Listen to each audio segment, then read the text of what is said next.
All right, so the topic of our panel tonight is how to break into real estate with low to no money down. The objection we were getting from countless people out there was, I can't get into real estate because I have no money.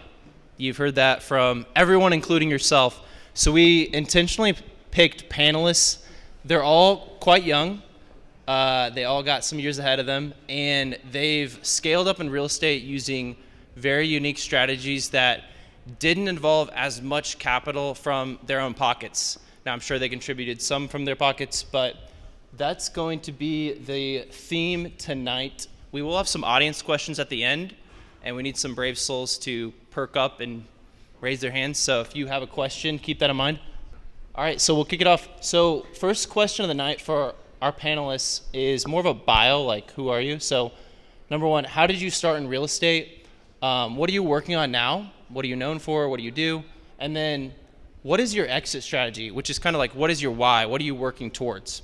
So we'll let Addison kick it off. Well, hey, everyone. So my name is Addison Newell. Started real estate investing 3 years ago. Hopefully in the next month or two, we'll close on our 8th property. So a lot of them are long-term rentals, dabbled in a couple short-term, so we have 2 short-term rentals that we're doing. My why is financial freedom. I think that's why most people step into real estate. And I really wanted to do it through hitting singles. So get a property. A mentor told me if the numbers are in the black, buy it and go for it. I did that. Obviously, the past 3 years, the market's been super interesting, so I look like a genius. I'm waiting for the day that I start to look not as smart in real estate because the properties are starting to cash flow a lot more. So that dream of financial freedom is starting to happen more and more. In that time, I took over a business called Refinery 46. It's an office space, co-working space, event space in South Broad Ripple. So I've been running that for about 3 years as well. And becoming a part owner in that building, so I'm starting to dabble in commercial real estate more and more. Really excited about buying more office spaces and finding homes for businesses. And when did you start real estate? Oh yeah, so 3 years ago was when we bought our first rental property. Hi everyone, my name's Eli. I started in real estate about 2 years ago. I was still in school. I was able to do a couple wholesale deals, and I brought a couple to one of my buyers, and he said, let's partner up and flip them together.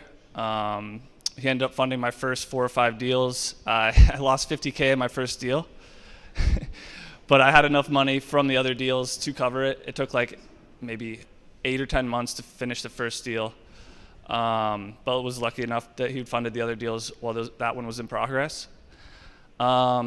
Kind of fast forward to today, I own a flipping company here in Indy. We do a little bit of wholesaling, but mainly focused on fix and flips. We had sold 3 last month, and we have 3 currently in progress and 1 under contract. Looking forward, I know I haven't really spoke about rentals, but that's kind of like the end goal is I'm just using wholesaling and flipping as a vehicle to build capital to eventually get into rentals and kind of earn that basically financial freedom. What's going on, everybody? My name is Donovan Green with Boulder Rock Solutions, strong investment, strong foundation. I started in real estate through wholesale as well. Started off in car sales. I tell everybody that it sucked. It was terrible. If there are any car salesmen here, I'm sorry. Anyways, I ended up closing on 3 deals in a matter of, I believe, 45 days. And that's how I began. But now I still do investment wholesale, but my primary focus is on commercial multifamily across the nation. And I also do strategic advisory, showing individuals, real estate professionals, how to find a bottleneck in their business and capitalize off of it. My end strategy, I think everybody wants generational wealth, but for me, it's more of this, is teaching and creating the next generation of investors. Hey everybody, my name's Brooks. I started in about 2016, 2017, flipping in Maryland. That's where I'm from originally. I moved out here in like 2019-ish. Started doing that with during my W-2.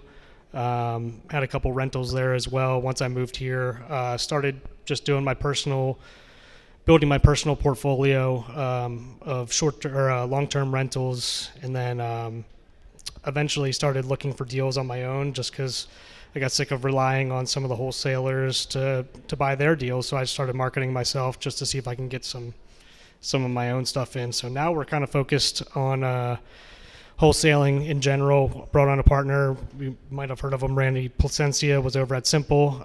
Me and him have partnered up. Awesome dude. Reach out to him for our wholesaling stuff. Right there in the back. But yeah, I still personally focus on some short-term or some long-term stuff, trying to get into some short-term stuff and some commercial stuff as well. But for the most part, right now, we are doing wholesaling. Question number 2, if you had to start over in real estate, what would you do differently? It's like the best question ever, right? I would say I sat on the sidelines just kind of like overanalyzing like YouTube videos, reading books, stuff like that. I would say get in as soon as you can. You're going to make mistakes, and it's the best and quickest way to learn. Like I said, I spent way too much time just kind of overanalyzing. If you can get in and get the experience, it's going to help you a ton. And then secondly, after you've done a couple deals, don't take the profit and go buy a new watch, a new car, all that good stuff. That'll come later. I would take that money and focus on some type of education, whether that's a paid course, mastermind, something from someone that you trust or that's been recommended to you. And say you even do a deal or two from it, you're going to easily make back whatever money that you spend on it, even if it's expensive. It'll be worth it in the long term. But investing in yourself, investing in your education will further your real estate much quicker than going to buy a new watch or car. For me, I would agree with both of you guys for sure. I think understanding what your goal is, as well as understanding how that plays a part in what you're actually bringing in as an investor, that's super important. What I would say, something that I would do if I were to start over, was I would continue to connect and JV as much as possible. And I didn't because I was greedy and I was making good money. And when you stop connecting with people and when you stop being a person that, you know, that has that good reputation, right, the money stops flowing. I realized I've never closed a deal on my own. So you guys keep that in mind. And when I say that, I mean that no one runs title. You know, you don't run title, you don't do the appraisal, you don't, you know, write up the mortgage docs, you don't do any of that. Someone's involved in every single deal that you'll be a part of. So I would say to keep that in mind and work with as many people as possible, especially in this room that we're in right now, because there's a lot of money in this room. So just don't be greedy. Just to build off of all you other guys, just get started. The best way to learn is just to dive in. I was the same thing as Eli. I sat on the sidelines and did the whole podcast, read books, listen to YouTube videos for a long time before I felt confident enough to do it. And you're still going to make mistakes. I still would have made the same mistakes, to be honest with you. And there's still things that are going to come up, even if you're experienced, that you're going to lose money on, even if you knew the right play. I mean, it's just going to happen. So I would have dove in a lot sooner. And on top of that, don't be afraid to ask stupid questions. Another thing that I was afraid to sound stupid around people, just ask the question if you don't know the answer. Tap into your network. Ask guys like Tyler or these guys. If we don't have the answer, we can at least point you in the right direction of somebody who might. So don't be afraid of the stupid question for sure. Yeah, and something I'll mention with what Brooks just said is at the end, I'm going to have the contact information for these guys and the sponsors. So if you're like, I'm stuck, I need help, I just want to get a coffee meeting to know where to start, reach out. We're big boys, we'll tell you if we don't have time, but the likelihood is we will have the time, so at least for a call. Number 3, if you've tuned out everything, this is the most important question of the night. So, I have no capital, says someone. How would you start investing in real estate? What do you suggest to someone that is starting with low to no capital? Real quick, what are we defining as low capital? I would say that is like I have 10,000 in the bank.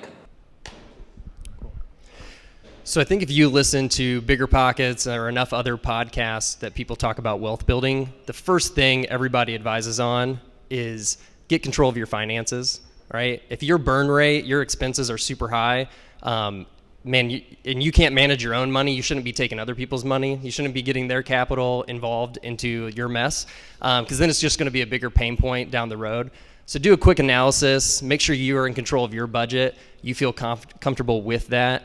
That's how you start to get capital so that you can actually start putting into deals. It was a big point of pride for me on my first rental to be able to purchase it myself. That was against all the wisdom and advice from mentors and everybody advising me on real estate. They're like, no, you can raise the money, you've got the people skills, you can do this. And I was like, I don't want to raise the money unless I've told someone I put my own money into this first, right? In retrospect, it probably delayed me in being able to buy a couple more properties because I put 25 grand into a $100,000 house, but I was proud of it, right? So when the first call came in that the furnace was now leaking in the ceiling on the second day that I owned the property, it's my money on the line. I have to go and fix that. I have to go do something with it. So that's my first piece of advice is make sure your finances are in a state where you can actually build enough capital to take action and get involved in real estate in some way. The second part is build relationships with people. If I look at the first 4 deals that I did, I feel like I tried to do them all on my own. The last 4 deals that I've done were all off market. It was not a realtor bringing me the deal. It was a person who knew me and who knew like my character, my body of work, where I like to buy because my buy box was so well defined. They're like, hey, you should buy this property. It's really great. It's exactly where you want it. And he's like, I'll help you raise the money. Because he's like, I know you really want this property. I know you really care about this community and you want to invest in it. And so these 2 properties that I'm currently buying, this guy has stepped in and he raised 50 grand from one other person to cover the down payments for both of these little houses. None of the work that I did besides just building a relationship with this person over a handful of years. So again, it's the second time I've said it, relationships are really key. One other piece, if you've ever read the book Rich Dad, Poor Dad, so something that I am living out in 2024, I wasted a lot of time in the first 2 years talking to poor dads about real estate. Poor dad mindsets, right? If you haven't read the book, that's not making fun of poor dads, right? It is just people who don't get it. They don't understand like wealth building tactics. They don't understand real estate. They're scared of it. Yeah, there's a very limited mindset. And I'll tell you, my dad is that type of person. My mom is that type of person. I've never had any family invest with me in any real estate deal because it's a lot of poor dad mindset. So my phrase for 2024, show poor dads and talk to rich dads. Because the people that you build relationships and talk with that have the rich dad mindset will make the text for you. They will make the call for you. They will help you raise the money. But a lot of us spend a lot of time talking to people with poor dad mindsets, and you get absolutely nowhere. You start to have self-doubt. It just doesn't build you any momentum in actually raising capital. Anyway. All right, so I got 2 things as well. First thing I would recommend is exactly how I got started, was finding discounted real estate and wholesaling it. I did a lot of cold calling. I did some texting. I had a little bit of money set aside. A couple of grand was enough to pay for skip tracing and pay for some softwares that helped me get started a little bit quicker than if you're just hand dialing on your phone or something. But that's probably your lowest cost way of getting in. Second thing is I would take a step back, look at your skills. I did this as well, and find where you can provide value to someone else and their investing strategy, someone that's a little bit further ahead of you. And for me, I knew construction, so I could manage projects. I was able to kind of look and see what was going on and be able to, fix problems and stuff. So I managed projects for my first partner, and that's how I got equity in the deal. None of my money out of my pocket.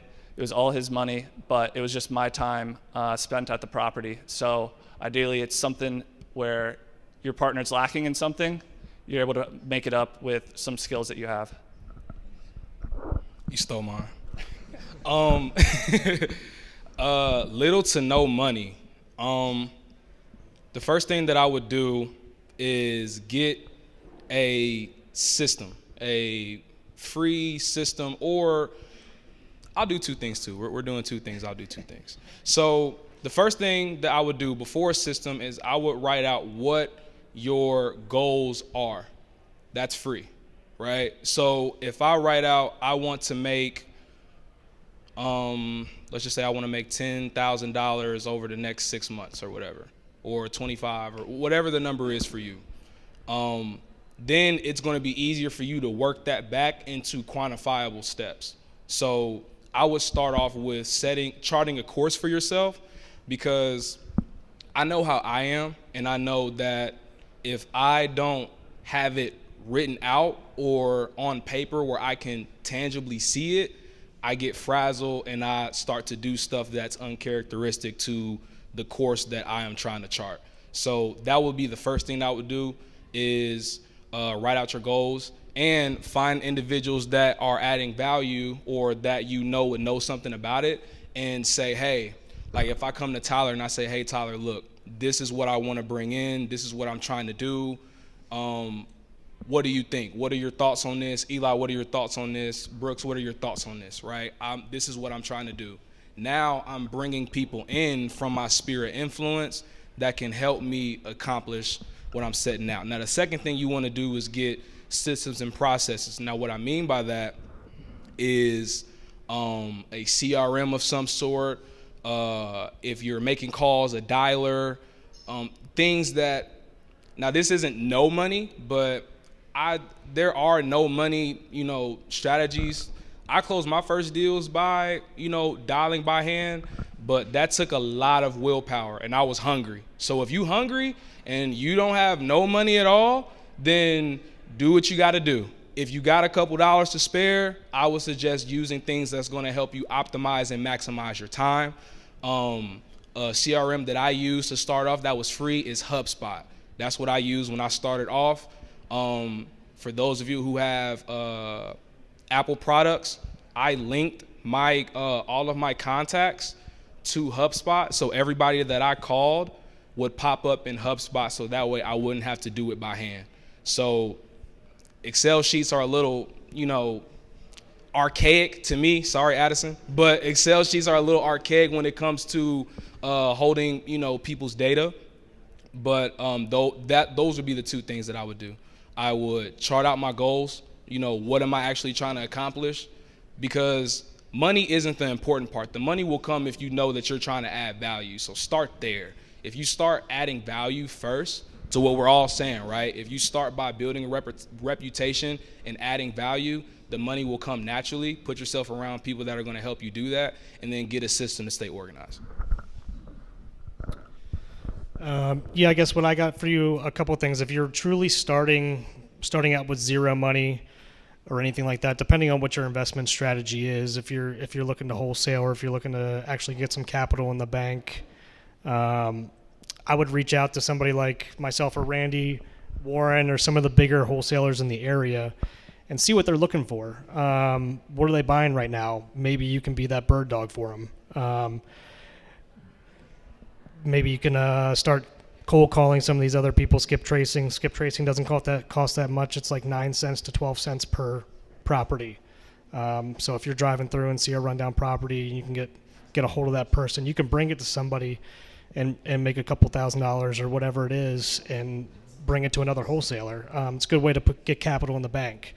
If you're somebody who already owns a home or something like that, my start was house hacking. I rented out 2 or 3 rooms in my house in Maryland when I bought my first house. Obviously, I had a little bit in the bank, had a W-2 job, but it was a good way for me to save and not have to pay my mortgage every month and actually make a couple bucks on the side as well to save up for my first flip. So, to kind of recap there, we can leave the mic down because the next question will be for Brooks and Donovan. But to recap, the things that I heard were make connections. Connections are important. You're in the room, so congratulations. You guys have taken step 1. Have a clear exit strategy and work back from there to know what to do on the day-to-day and have some sort of client relationship management tool to keep track of all of them. So it's great stuff, guys. going a little bit deeper into that, what does it take to be a successful wholesaler? Let me get you, and I want to define it. Wholesaler is almost like a explicit word. Right now, they're actually creating legislation to change what wholesalers can do. So defining what I would consider is bringing properties from off market to the right people that can execute on them. It is a service if you do it right. That doesn't mean taking a realtor's house and repackaging it and marking it up 50 grand. I'm just gonna be honest. But yeah, please don't do that. We don't like that. I think probably rule number one is just follow through with what you say you're going to do. If you're talking to some of these people on the phone, they're usually most of the time in a hard spot. So what you're telling them is probably going to make a huge difference in their life. And if you say you're going to do something and don't do it, that could make a huge influence or a huge difference in their life, or and vice versa. So just half the battle is just creating a relationship with these people and actually following through with your word for what you say you're going to do, and setting the proper expectations with them as well. I think that's a huge thing that a lot of some of these wholesalers that give a bad name to us wholesalers are doing now, that are making it an explicit word. Thank you, Brooks. That was some good stuff.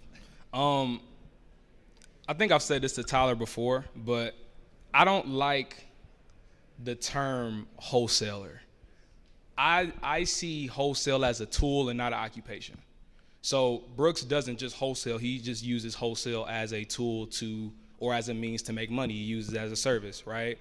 Whereas I believe there's a difference. I believe there's a difference between someone who is a wholesaler and someone who wholesales. I believe someone who is a wholesaler does not care about marking your property up $50,000. A wholesaler is somebody who does not care whether or not a contract expires on this seller who's going through pre-foreclosure. They don't care.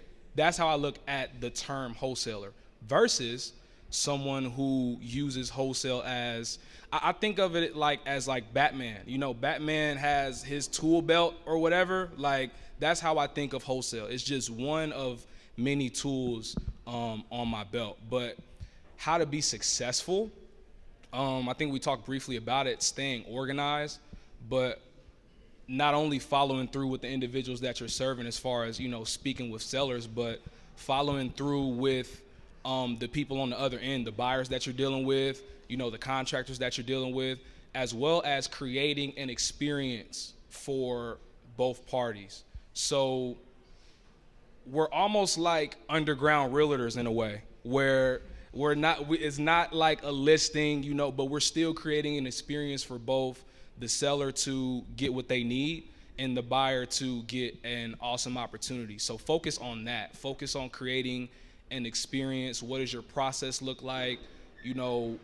What does your email list look like? Are you taking your buyers out?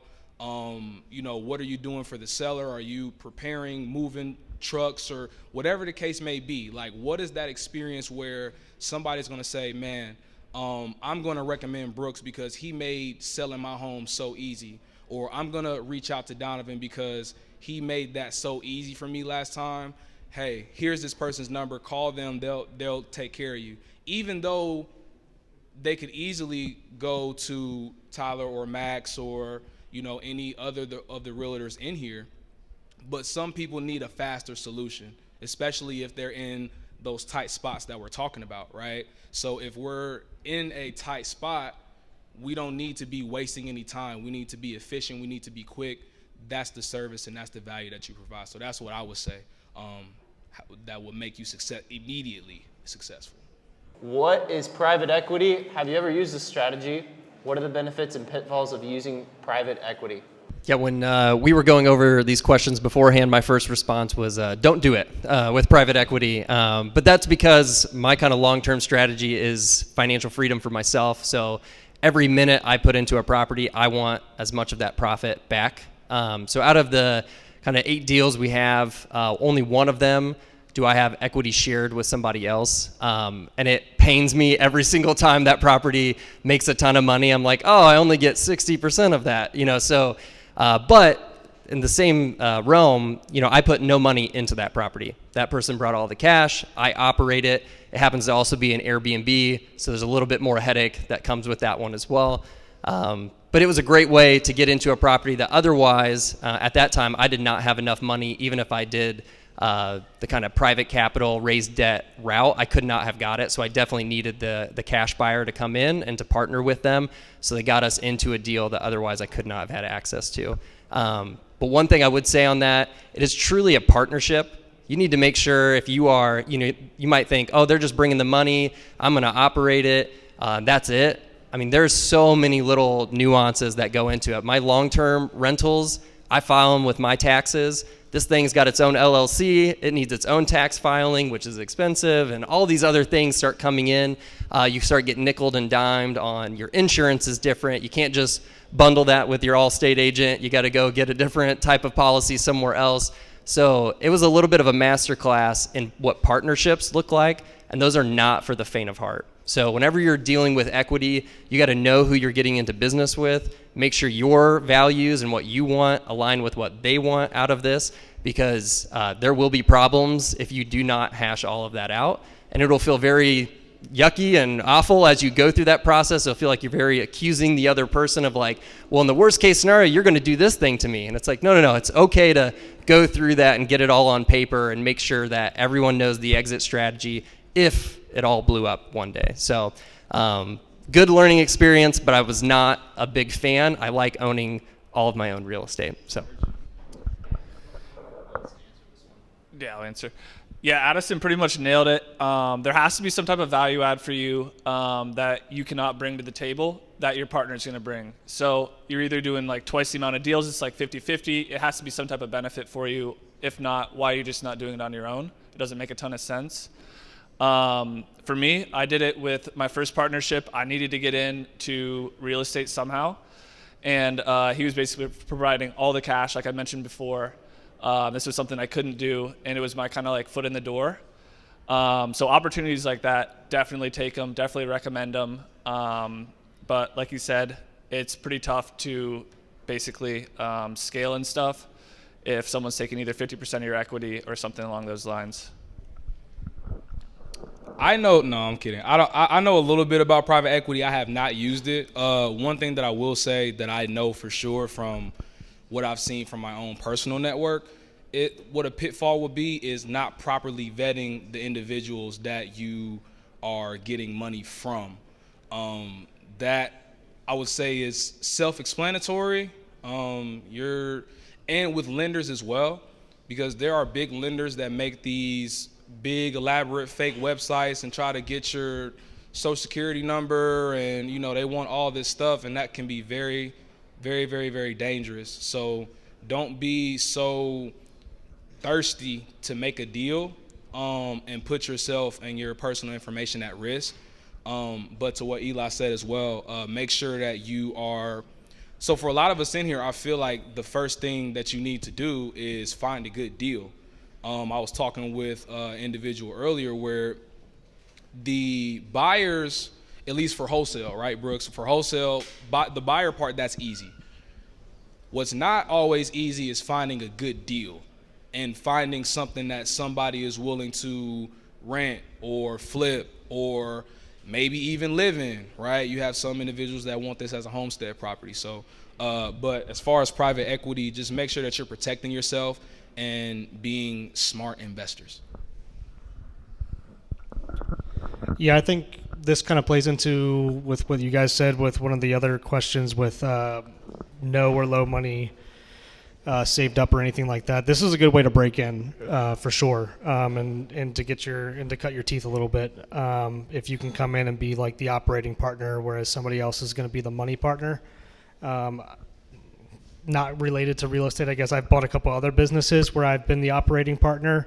So I wouldn't stray away from this. Just make sure that whoever you're partnering with you're a yin and yang a little bit here. If somebody is really good at operating, as far as like sales or something like that go, or vice versa, you kind of want somebody who's not the same person as you. You kind of want whatever you're bad at, bring somebody in that's way better at you than that. So I don't think this is a terrible strategy. When I first started out in flipping, I kind of did the same thing. I didn't have a ton of money to fund the entire thing, so we went 50-50 on it. I think Eli had a similar thing. Yeah, I don't think it's a terrible strategy. It's a good way to cut your teeth and learn, especially if you don't have a ton of money, and especially if you have the time to be the operating partner and actually be kind of the sweat and not the equity. Can I add something real quick? I also wanted to say that maybe you're not the operating partner. Maybe you're the money partner. Maybe you have the money and you don't have the time. So I feel like we have some yin and yang types of setups here in this room where you have some people that have time and no money and some people that have money and no time. So I better start talking to people because your next deal might be closer than you think. Give me a call. Yeah, I'm going to touch quickly on question 5. Personally, I've been able to buy 6 properties in the last 3 years with fairly low amount of my own money in the deal because of private equity deals, private equity. In the pitch there, I loved it because of the simplicity of it helping you to get off the ground. If you tell someone, hey, I'm gonna do all the work, I'm gonna be the sweat equity partner, you're gonna provide one thing only, the cash. And then if you frame it to that way, it's simple. People are like, oh, I like that. And a lot of people have large 401ks, large IRAs that are making only 5 to 6%. And if you tell them like, hey, I'm gonna get you 10% immediately through real estate, and you break it down and show them how you can do that, I know through personal experience, because back before I had no track record, I did this, it will work. So it's a good way, I think, to get off the ground, but you're obviously sacrificing some through it. Anyways, on to the next question. If you got money and no time, call me. Let's do some deals. And I'm also very interested in this question. What is private money to you guys? Do you guys use it? Do you guys like the strategy of getting private debt? And what's the difference in that from equity, giving up equity? I think that that's good to define as well.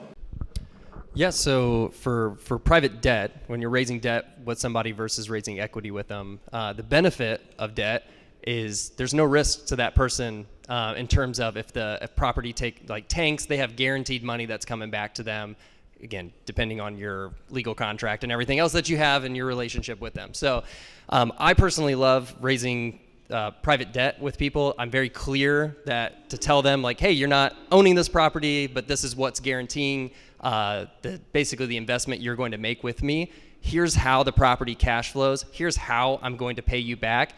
If that didn't work, here's also how I'm going to pay you back. If that didn't work, here's also how I'm going to pay you back. Like, I love to show multiple exit strategies to give people a lot of confidence. I was just speaking earlier with someone about how when I started out, it was the thought, all right, for simple math, buy a house for $100,000. Somebody gives you 20 grand, you put into the house. I'm going to add value to it. I can refinance it at 140, 150, pull the money out, pay that person off. Now I've got the house free and clear. That's how I wanted to start out my process. What I started to find as I bought 1 property and then 2 and then 3 through this strategy, they started cash flowing a lot more than I anticipated.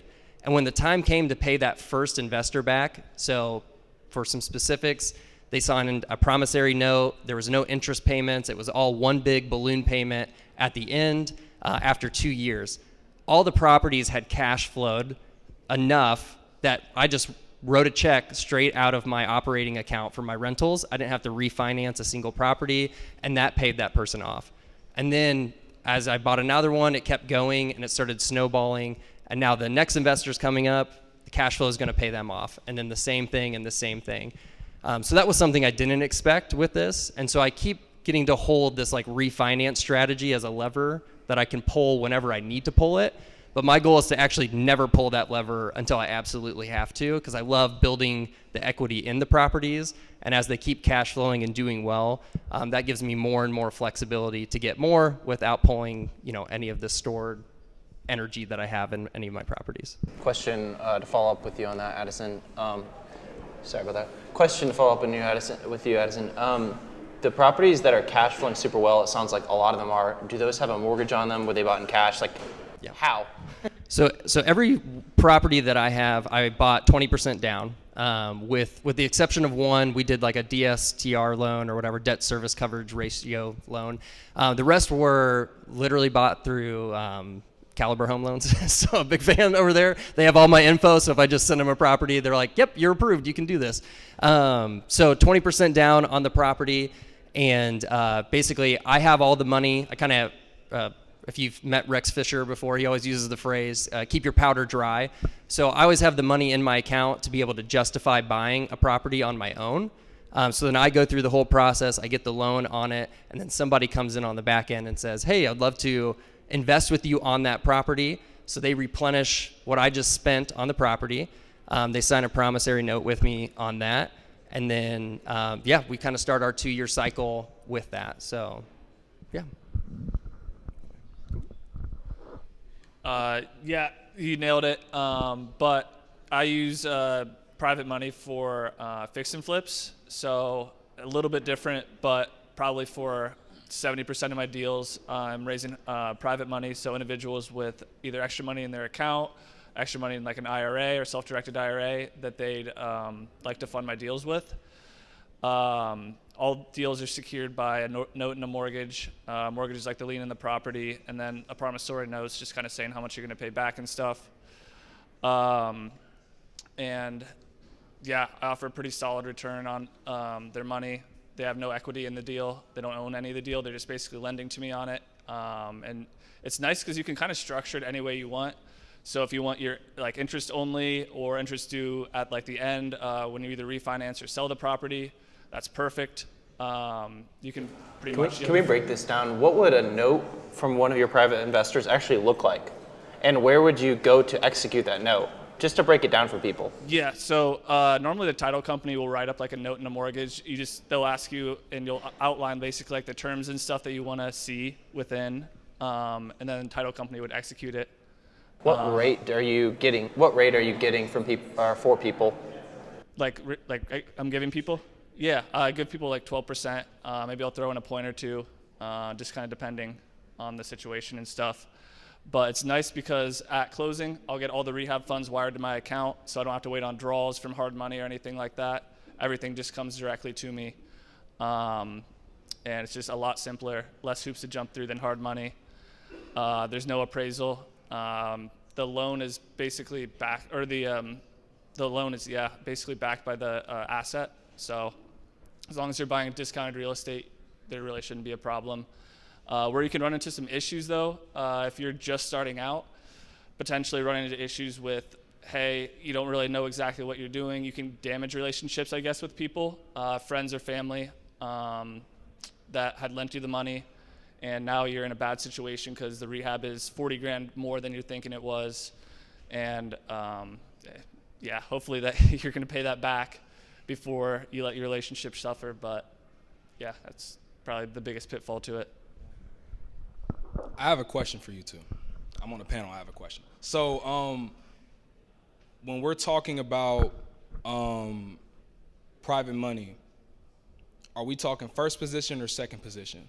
And for those of you who don't know what that is, so by show of hands, who owns a house in here? Okay, so your lender is in first position, whereas second position would be someone else bringing the remainder of the funds, whether it be you, whether it be, et cetera. So that's like what first and second position is. So would a private money lender ever be in first position with you, or is it just dependent upon the situation? Normally, lenders would take like a first position loan unless there's multiple. If there's multiple loans on the property, say you need to raise $100,000, someone brings $80,000, and then you have someone else come in and bring the extra $20,000. I would just break it down to them and say, hey, whoever's bringing the 80, you're going to be in first position, and then make sure whoever's bringing the $20,000 is going to be in second position. And I would be upfront and honest with them. It really shouldn't affect anything unless you go into foreclosure. It's just like first position gets paid out first, second position would get paid out second. Yeah, nothing really to add to that. Again, a little behind the curtain on my end. You heard me talk about relationships. I really emphasize that because every person I have a promissory note with, there's no position for them on any of these deals. It is a contract with me and them, and there's a lot of trust. And again, that might not be a very scalable process for a lot of people. And I've actually started working through a lot of different strategies where, if I interact with people who really want to see that, somebody challenged me like, well, do you want to work with that type of person? You obviously have a track record with these other people. You've proven the trust. Maybe you should double down on that strategy with them. So probably not a great person to answer that specific question because there's a lot of trust kind of built up in what we're doing there. One other thing I would add about raising private money as a debt partners. So the first person who ever invested in a deal with me just recently paid that person back their money right on time, made sure that it was on the exact day. Anytime they had a question, I made sure I gave them an update. Right after, I was like, hey man, I'm really thinking about doing a couple more of these. Would you help me out? And he's like, yeah. Just like, what are the new terms? First he told me, he's like, I don't actually have any money to give you. I actually need to put this money into a flip myself, but I'll send a text to a couple people. So I told him what the terms would be that I'd be interested in offering to people. And he's like, all right, I'll let you know. He texted 9 people in his phone that he knew had kind of the rich dad mindset. The next day, he sent me a text at 8 in the morning. He's like, hey, I got 2 people interested in investing with you. By 10, he's like, I got 4 people interested in investing with you. And by the end of the day, he's like, all 9 people want to invest with you. And I was like, I don't have that many deals. I don't actually know what to do with all these people. And I realized in that moment that it's so much about who you're talking to and who you're asking to make an ask for you. Because chances are a guy that can throw 20 grand into a deal knows a bunch of other people who can throw 20 grand into a deal or 50 grand or whatever. So, again, I'm just going to keep saying it, relationships. So. Yeah, I would build on that. Once you show proof of concept and you pay that first person back, more times than not, I would say 90% of the time, they're like, okay, when are we doing the next one? And they're going to start talking to their friends. So even as a wholesaler, when we have leads come in, we're already trying to pre-qualify this with our private money. We use private money on a lot of stuff as well, because if the deals that we have coming in should be a good enough deal for ourselves, so they should be good enough for you. So if we don't end up wholesaling a lot of these deals, we're going to take them down ourselves on private money. Same thing as Eli. We're doing 8 to 12%, 1 to 3 points, just depending on who the person is, what the property is, what the income looks like on it, and the return. So. I'm sorry. Real quick. I don't know if you guys just heard what Brooks said, but he said that we're already pre-qualifying deals with our private money lender, which means that wholesaling is just one of many options that you have available. So again, reinforcing what I said earlier, it is a tool, because even if you're some opportunities you don't want to wholesale those. Why would I want to make 15 grand when I can make 45, right? Or why would I want to wholesale that? Depending on what you want to do, maybe you need 15 grand for something. I don't know. But you can take that same deal, because we obviously see that the deal works. They're willing to lend on it and make more and put a little bit more time in it. But I just wanted to kind of piggyback on what you said there, is that it is a tool. It is not an occupation. What are the best practices for successfully finding cash providers to invest in real estate? How to find the people that we just talked about, those strategies? Really talk to people who are already in real estate and ask them who they know and who they'd connect you with. Have a clear buy box for what you're doing. We've said this before, what's your why, what's your goal? I was sharing this with someone earlier. I buy 5 minutes from Irvington and 5 minutes from South Broad Ripple, because I realize every 5 minutes that I drive, the more frustrated I get going to a property. So those are my buy boxes. And again, the last 4 deals did not come from a realtor. It came from a person who's like, hey, you buy here. Would you like this house? And they just texted it to me. They saw it on Zillow, or a friend reached out to them. And so anyway, just building those relationships is where you find the deals, and then you find the people who are willing to raise the money for you. Yeah, a lot of the times it's going to be from friends or family. just getting yourself out there, getting known, like what you do, posting on social media. Maybe that'll pique like interest of people that you're kind of close with. And then I never go into a conversation with the mindset of I'm gonna pitch, like I want like money from them basically. But if it comes up, it comes up, and eventually it might. So. Your phone. I feel like you're 2 arms length away from someone who has money. I believe all of us are walking around with hundreds of millions of dollars in our phone. Again, 1 to 2 arms length away, so somebody that knows somebody. So I would reach out to my mentor. He calls it your warm 100 list. So these are 100 people in your phone that you know would do business with you or have done business with you before, and reach out to those people and have those people reach out to more people, kind of what Addison said. So your phone. Same thing, just talk about what you're doing. More times than not, when you meet people, people are asking what you're doing these days. So just talk about what you're doing, what you're excited about, what you're working on. Little things like that will snowball into, hey, I'm looking at this property that I'm really excited about. I'm trying to figure out a way to fund it. So That's good. Anybody else got a question for our panel? Once again, I wanted to second your amazing talk, I guess, panel. Sorry, words. The real question might be more targeted towards Eli, but I'm interested to, if you all have opinions. How do you leverage, I guess, private equity when it comes to construction or repairs? So we own a short-term rental, and I'm interested if you've had any experience with not necessarily leveraging private equity towards repairs, construction, things like that. Can you elaborate just a little bit more? Yeah, so let's say I need to replace my exterior on our short-term rental. How would I have to, is my only option basically only this coming out of my pocket, or are there ways I could explore, as you mentioned previously, where I could essentially form a deal with somebody or something like that? Gotcha.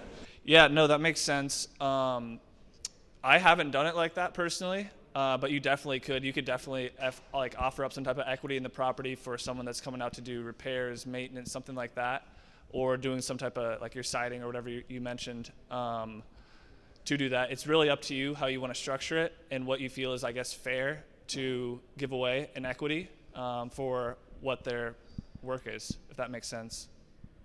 Does that answer your question? I got one more. My question is also geared for you, Eli, but everybody can input. For those like me that are like really new into real estate, hopefully a lot of us are, with, I would say, low money to put in, what's your take on hard money loans and dealing with those type of lenders versus private money loans that are more difficult to find for new people? Yeah, private money is typically going to be like less money down, so it's going to be less money out of your pocket, and it's just going to be kind of based off relationships. But you run the risk, I guess, of when you use hard money, they kind of like vet your experience, they vet like the property, they vet the deal.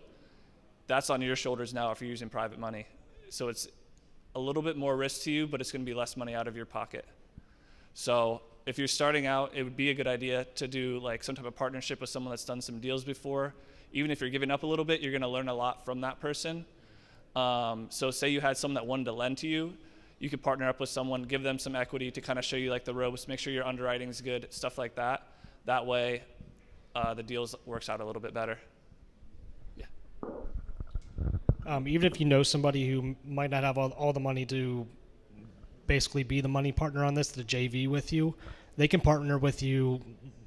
John Daggs, like Mamba Mortgage, they're a hard money lender. You can partner with somebody else who has some experience with this and go to John or Ian back there and go get a hard money loan, because even if you don't have the experience, they can build off the experience of whatever your partners has in the past. Rooms Realty Co. has the experience. Does that answer your question? Okay. I got another question. Question for kind of tax strategies for investing in the real estate. When you buy a property, like what's the best way to keep track of my expenses? Is it, do I use QuickBooks? Do I need to find a CPA? Where do I start? How do I find the right people for this? That's a good question. Yeah, there's a ton of numbers kind of flying around, especially if you get a couple rehabs going at a time. I started out using Excel, and I still use Excel, but all my expenses and stuff also flow through QuickBooks, so I'm able to organize it there as well. But I have built out like Excel sheets that track a bunch of different data points, so I enter it and categorize stuff in there, and then it also flows through QuickBooks, so I got to do both. Step one for me was getting not separate bank accounts for each property, but like each types of property was like super helpful. I have to set aside like an hour or two to like Zelle myself from one account to the other one and do my own reconciliation. Like I think I was paying the utilities for an Airbnb out of my personal checking account for like way too long, and I was like, oh my gosh, now I need to go look at all these bills. So just having that, it simplifies it if you're not good with like the little day-to-day management details like me.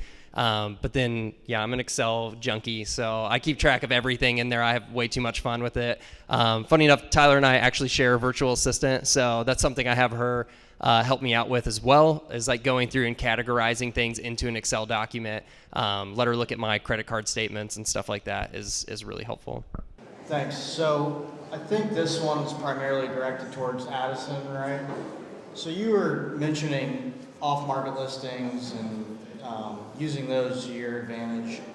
Do you have any insight on to maybe how you find those, and more so, let's say you mentioned Zillow earlier, let's say it's a realtor who's trying to sell a house.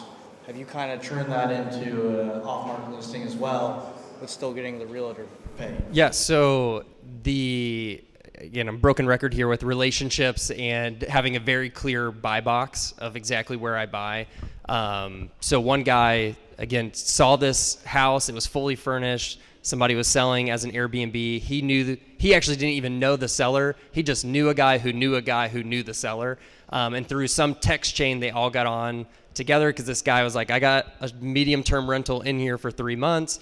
Does anyone know who would buy in South Broad Ripple? And so he kind of heard about that, sent me the Airbnb link, and was like, I think he would take this much for it. You should reach out to him. So I actually started talking to the seller that way. We eventually brought realtors in to help finalize everything. And then similarly, there's actually, so again, I live in Irvington. There's a handful of guys that I know there who all buy real estate in Irvington. We all talk all the time. We get coffee together, find out that we both just went and toured the exact same house, and he'll know about this certain thing that doesn't work for him at that time. And he's like, maybe it'll work for you. And he'll send me the listing, or he'll give me the contact information for a person. Personally, I get spam called like nobody's business every single day. So one of my goals is to never do that to another person, but it's nothing wrong with it. It's a good way to get a lot of deals. I really want a deal that somebody thought of me and sent it to me because there was already some vetting that took place. But there's also nothing wrong with finding houses on Zillow and then making an offer at a number that works for you as well. I'm gonna answer that right before you. Get you a dialer. I was using Mojo, cold calling. That's how I met them. So it's annoying. You can also just go knock on the door. Your county assessor. That's a way, and there's other little apps and tools that you can figure out who owns that property. Because sometimes, a lot of times in Indianapolis, close to the downtown, a lot of those are rentals, and a lot of people put in the LLC. So you're gonna have to put in some work. It's hard work trying to get past the LLC. But if it's somebody's name, you can find them. Make sure you're door knocking in the right neighborhood as well. I'll just leave it at that. Just make sure that you door knocking in the right neighborhood. But if we're talking about off market, we got a couple wholesalers in the building. So those individuals, they literally specialize in finding off market opportunity. So I would get into these Facebook groups. Get into even on Instagram, individuals that follow other wholesalers. I love Jerry Norton. He's a flipping genius. But under these pictures and under his videos and content, same thing with Pace Morby and Jamil Damji, and all of these individuals that are big in the wholesale space, Brent Daniels. You can find and connect with a lot of different people. So if you're looking for those off-market opportunities, particularly in your market, I would definitely find someone who wholesales and someone who does it well. Well, that concludes the panel for this evening. Let's give it up for our amazing panelists.